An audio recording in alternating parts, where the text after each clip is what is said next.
Halo sobat pecinta permainan catur dimanapun Anda berada, jumpa lagi di serial pembukaan catur.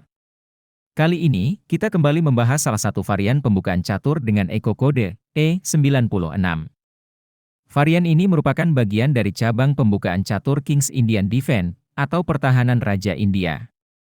Varian E96 merupakan varian utama dari varian ortodok, setelah hitam di langkah ke-7 menjalankan kuda ke B7.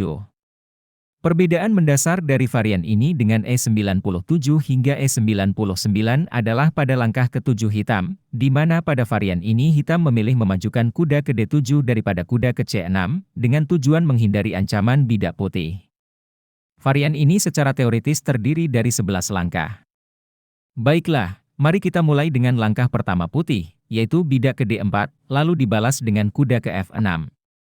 Selanjutnya putih menaruh bidak ke C4 di langkah kedua, dan dibalas hitam, dengan bidak ke G6, untuk menyiapkan fianchetto gajahnya. Terus di langkah ketiga, putih memajukan kudanya ke C3, kemudian hitam memajukan gajahnya ke G7. Lalu di langkah keempat, dijalankan putih dengan memajukan bidak ke E4, menguasai petak pusat, dan hitam membalas dengan bidak ke D6, menahan petak E5. Selanjutnya di langkah kelima, putih memajukan kuda ke F3. Dibalas hitam dengan rokade pendek. Langkah ke-6, putih memajukan gajah ke E2, agar dapat rokade pendek. Kemudian, hitam mencoba pertukaran, dengan memajukan bidak ke E5. Di langkah ke-7, putih kemudian rokade pendek, lalu hitam mengembangkan kudanya ke D7. Dan inilah ciri khas varian E96, yang disebut sebagai varian ortodok dari pertahanan Raja India. Hingga posisi ini, ada banyak pilihan langkah lanjutan untuk putih, yang pada dasarnya bertujuan sama sesuai prinsip pembukaan catur, yaitu mengembangkan perwira dan menghubungkan benteng.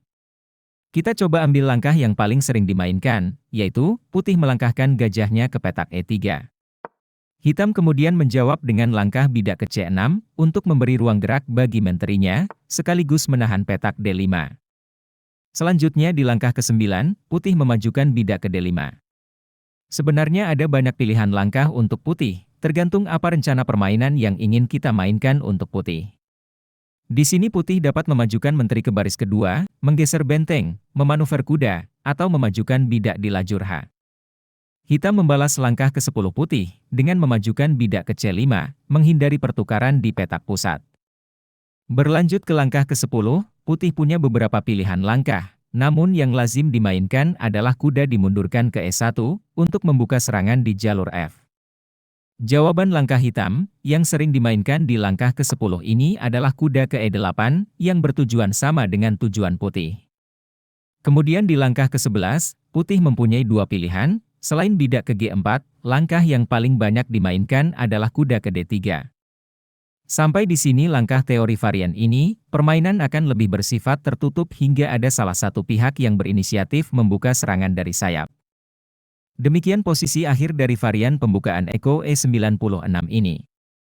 Cara cepat untuk memahami pembukaan catur adalah, dengan mengingat posisi buah catur di akhir langkah teori setiap variannya, sedangkan urutan langkah tidak harus selalu sama. Pembahasan kita cukupkan dulu sampai di sini, nantikan ulasan varian pembukaan lainnya, hanya di channel ini. Terima kasih, semoga bermanfaat ya. Salam, Gens Unasumus.